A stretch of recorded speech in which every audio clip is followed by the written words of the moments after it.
I like to tell leaders there's a 1-to-1 ratio between preparation and actual meeting time. So what do I mean by that?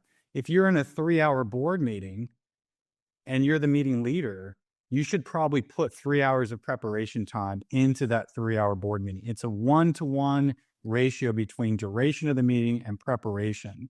And what are you doing in that preparation? You're thinking through the materials that Stephanie mentioned you want to send ahead of time. You're thinking through the process, like what conversational process am I going to use to actually achieve this outcome? Are we going to use breakout rooms? Are we going to have people contribute via chat? Are we going to have people vote on something and have to do some sort of polling that we set up in advance? You're really architecting and thinking through the interactions in advance. You're setting all that up. You're getting your scribe, you're getting your timekeeper, you're setting up your information management system, you're making the room reservations. All of that prep is essential. So that's what I mean by that kind of relationship. But it definitely spans between less formal to super formal. There's definitely a spectrum there around preparation. Absolutely. Absolutely. And just build a little bit more, Chris, on the art of developing and following an agenda to ensure that you're driving the discussion to the desired outcome, but still having enough flexibility. You can't always predict how much time is needed for a particular discussion. And sometimes there's value in deviating from your agenda a little bit to Right. go deeper on a really important point that's being surfaced. Yeah, so I would respond in two ways. First, the agenda, then second, more from the art of facilitation. So an agenda really is a roadmap of which you can consciously deviate. So think of it as like this is a draft roadmap of which we're going to take to achieve our outcomes, but know that we can deviate. We're not locked in necessarily to the rigid time. It's up to the group in the moment to make those conscious choices. Ideally, the meeting leader or the meeting facilitator, they're kind of working the group and making the conscious choice. So as an example, Carrie, if you and myself and Stephanie are in a meeting, we're talking about something, we have 10 minutes on the agenda, and we realize 8 minutes into the conversation, hey, we need another 10 minutes. And we feel confident that with another 10 minutes, we can really achieve that outcome. We might make a conscious choice and say, you know what, we're going to table this last topic to the next meeting.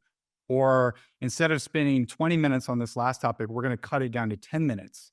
And we're going to make that conscious pivot in the moment, right? And then we're going to move forward. The most important thing you can do as a meeting leader is to be very articulate about what you're doing process wise, especially if you're in a virtual meeting.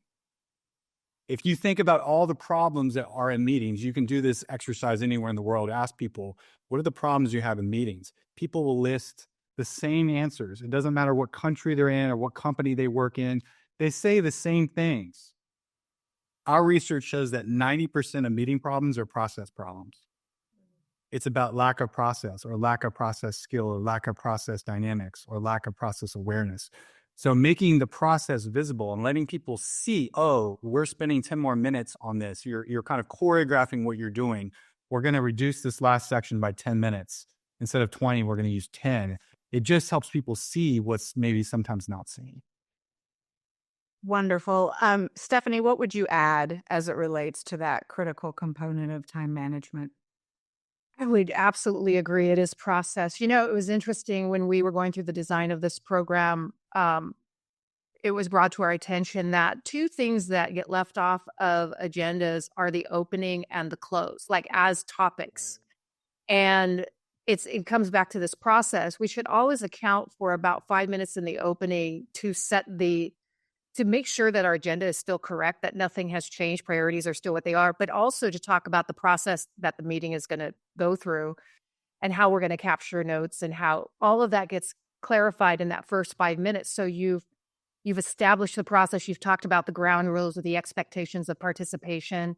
And then at the end, the wrap up, which is what are we doing with all of this information we've gathered and how are we going to move to action items and all of that. Those two things should be non-negotiable. We should always be doing those for exactly what Chris says, and that is establishing process. Yeah, absolutely. I couldn't agree more, Stephanie. When I build agendas, I always tell people 5 minutes startup, 5 minutes for close, maybe even 10 minutes close, depending on how large the meeting is. The other thing I would say would be it's really helpful when you're building an agenda to think about what is my topic, what is the outcome of that particular topic, and what's the process I'm going to use to achieve that outcome. You can do this very simple in a table. So, if our topic, for example, is we need to figure out how to reduce our budget by 5%, the topic is the budget reduction. The outcome is a list of ideas on how we're going to reduce our budget by 5%. The process is what is the conversational process that I'm going to use as the meeting leader to get those ideas? If I'm in a virtual meeting with 20 participants, it's not efficient for me to have people go around and say something verbally because that's not a good use of time. I can leverage technology by saying, everybody do this pre-read, read the budget ahead of time, come in with 3 ideas, put those 3 ideas in chat or put those 3 ideas in a Google Doc that then we can then work as a group.